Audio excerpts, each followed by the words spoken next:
The silence in the apartment was abruptly shattered by the insistent ringing of a mobile phone. A hand emerged from beneath the covers, reaching out to silence the noise. Struggling to open her eyes, she realized that it wasn't an alarm but rather an incoming call.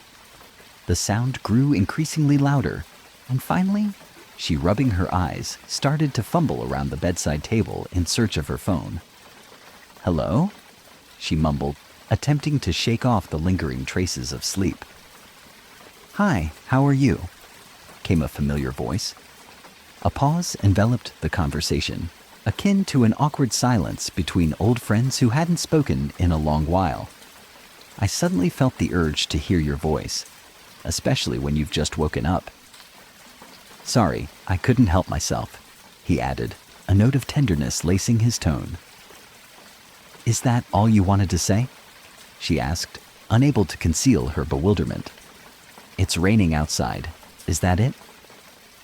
Her voice had turned cold, much like the winter wind. The pause lingered, and she felt her heart start to race. "Yes. Then goodbye. To prevent such urges from arising again, record your voice on a dictaphone and send it to me," she said, striving to sound confident. She pressed the cancel button and returned to her pillow, but now sleep was unattainable. Why had he called? Her heart, like a betrayer, once again reminded her of its presence when it seemed merely to be fulfilling its duties. Thud. Silence. Thud. Thud. And once more, silence. Thud. Thud. Thud. Unable to endure the stillness, she rose and headed to the kitchen for green tea, which always soothed her. The kettle whistled, but her thoughts were still occupied with him. She gazed out the window at the rain pouring down, as if the heavens were mourning something lost. Raindrops tapped against the glass, echoing his familiar voice. "When it rains, I will always think of you." Those words transported her back to a time when they had been together. She pressed her forehead against the cold glass, as if it could temper her emotions and erase the memories from her life. The kettle reached a boil, and finally tearing herself from the window, she switched it off. Filling her cup with tea, she made her way back to the room. One last ring, a beep, another. 3, 4. "Hello," she answered, and this time her voice sounded more assured. "You know, it's raining outside," he said, a tone of melancholy evident in his voice. "I can't live without you," he added, and his words made her heart flutter. "Well, I can't live without you in the rain," she replied, sadness tinging her voice. "And the rain," he echoed, and an unspoken silence hung between them, filled with unresolved feelings. She reminisced about their walks in the rain, how they laughed and shared dreams.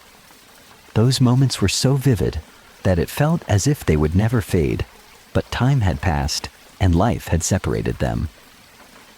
"Why did you call?" she asked, striving to mask her emotions. "I just wanted to hear you. The rain always reminds me of you," he confessed. She sighed, and in that moment, her heart raced once more. She recalled how he always found the words that warmed her soul. "I think about you often too," she said, her voice softening. "But we can't go back." "Why not?" His voice held a note of insistence. "We can try again. I'm ready. It's not as simple as it seems." "We had our reasons for parting ways," she said, feeling tears prick at her eyes. "I know, but I've changed. I've realized you mean everything to me. Every rain reminds me of the happiness we shared." "I don't want to lose you again," he said, sincerity pouring from his voice. She froze, her heart pounding as if it were trying to escape.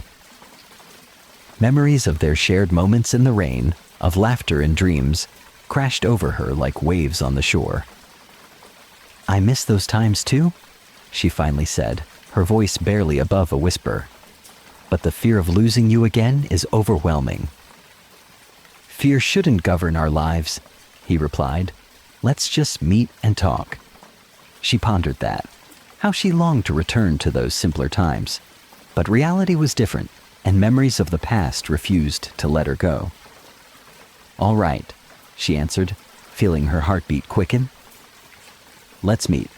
Tomorrow?" he asked, hope resonating in his voice. "Yes, tomorrow." "At our old cafe," she agreed, and at that moment, nostalgia wrapped around her. "I'll be waiting," he said, and she felt a connection rekindled between them.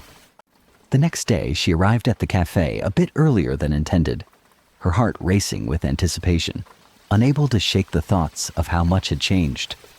She chose a table by the window, eager to see him when he arrived.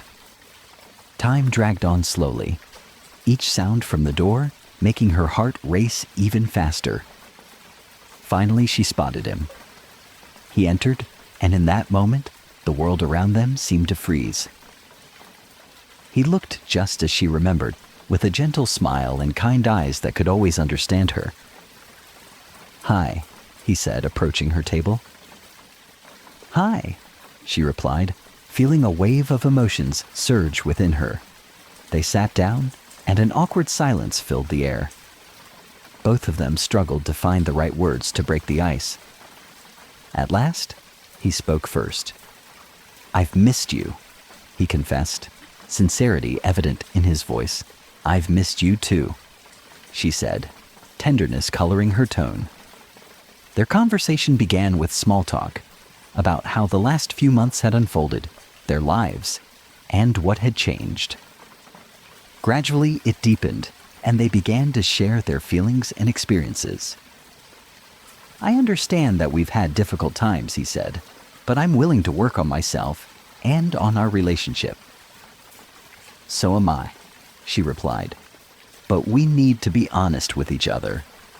They continued to talk, and before long, the warmth that once bound them returned. They discussed their fears and hopes, and despite all the obstacles that lay between them, they started to feel that they could be together again. As they exited the cafe, the rain was still pouring, but now it was more than just rain. It symbolized a new beginning, a glimmer of hope. They walked side by side, her hand instinctively finding its way into his. "You know, I've always loved the rain," he said, looking at her. "It reminds me of you." "And I love it too," she replied, smiling. "The rain has always been ours." In that moment, they realized their feelings had not waned, and that despite all the struggles, they were ready to start anew. The rain continued to fall, but now it served as a symbol not only of sorrow, but of new hope and newfound love. They strolled down the street, hand in hand, and a spark reignited in their hearts, the same spark that once connected them. And despite all the hurdles, they knew they could overcome any challenges together, because their love was stronger than any storm.